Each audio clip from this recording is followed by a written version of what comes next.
আজকের এই আধুনিক যুগে যতই আমরা চাইনিজ বা কন্টিনেন্টাল মুখী হই না কেন, মা দিদিমার হাতের অথেন্টিক বাঙালি ট্র্যাডিশনাল রান্নার স্বাদের কিন্তু কোনো তুলনাই হয় না। তাই আজকে আমি হাজির হয়েছি এরকমই একটা রেসিপি নিয়ে, নারকেল দিয়ে চাল কুমড়োর ঘন্ট, যেটা নিরামিষ দিনে কিন্তু একটা অন্যতম সেরা রেসিপি হয়ে উঠতে পারে। আমি শম্পাস কিচেনে আপনাদের সকলকে স্বাগত জানিয়ে আজকের রেসিপিটা শুরু করছি। সবার প্রথমে কড়াই গরম করে তার মধ্যে আমি 2 টেবিল স্পুন সাদা তেল নিয়ে নিলাম। এটা কিন্তু সর্ষের তেল দিয়েও করা যেতে পারে। তেলটা ভালো মতো গরম হয়ে গেলে এর মধ্যে দিয়ে দিচ্ছি তেজপাতা,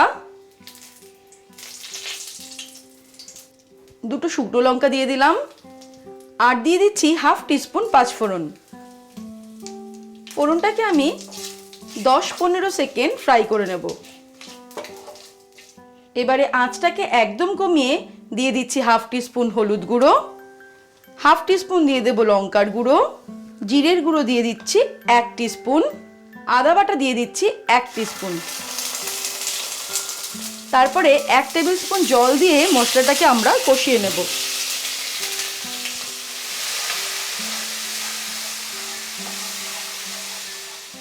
দিয়ে দিচ্ছি হাফ টিস্পুন নুন আর 1 টিস্পুন চিনি দিয়ে দিলাম। তবে নুন, ঝাল আর মিষ্টিটা কিন্তু নিজেদের স্বাদ অনুসারে দিতে হবে।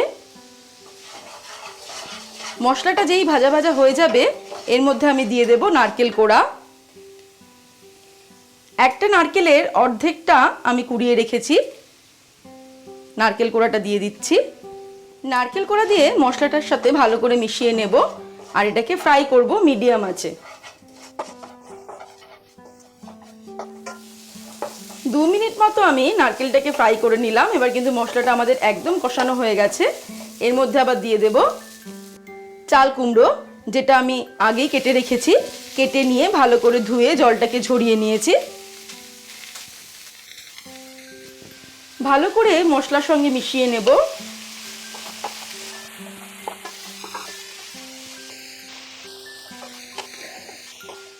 ভালো করে মিশিয়ে দিয়ে এবার এটাকে আমি ঢেকে দিচ্ছি।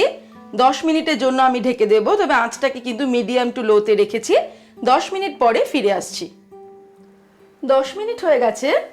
চাল কুমড়ো থেকে কিন্তু অনেকটা জল বেরিয়েছে। আমি মাঝখানে একবার নেড়ে দিয়েছিলাম।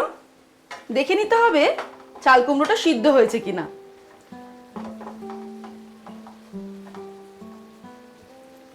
সিদ্ধ হতে আরেকটু বাকি, এখনো সম্পূর্ণ সিদ্ধটা হয়নি। এর মধ্যে আমি দিয়ে দিচ্ছি 4টে কাঁচা লঙ্কা চিড়ে রেখেছিলাম। তবে ঝাল, নুন আর মিষ্টিটা কিন্তু অবশ্যই নিজেদের স্বাদ অনুসারে দিতে হবে। আমি আরো 5-7 মিনিটের জন্য এটা ঢেকে দিলাম মিডিয়াম আঁচে রেখে। এরপরে ফিরে আসছি। 5-7 মিনিট হয়ে যাওয়ার পর যখন আমাদের চাল কুমড়োটা সিদ্ধ হয়ে যাবে তখন আমরা আঁচটাকে বাড়িয়ে দিয়ে এটাকে অনবরত নাড়তে নাড়তে রান্না করব।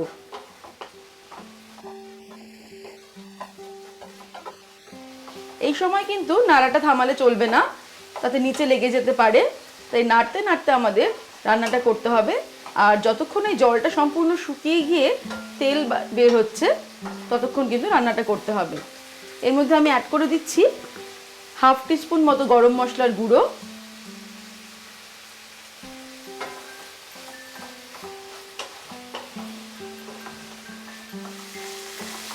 ক্রমাগত 5 মিনিট আমি নাড়তে নাড়তে রান্না করলাম।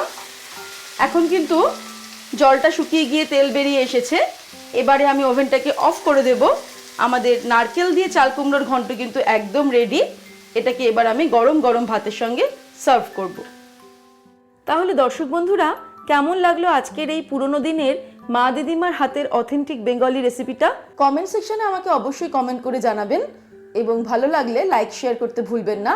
আর আমার এখনকার দিনের রেসিপিগুলো দেখার জন্য ইউটিউবে গিয়ে সার্চ করুন শম্পাস কিচেন। আর অবশ্যই আমার চ্যানেলকে সাবস্ক্রাইব করে নিন আমার নতুন নতুন রান্নার আপডেট পাওয়ার জন্য। ভালো থাকবেন, সুস্থ থাকবেন।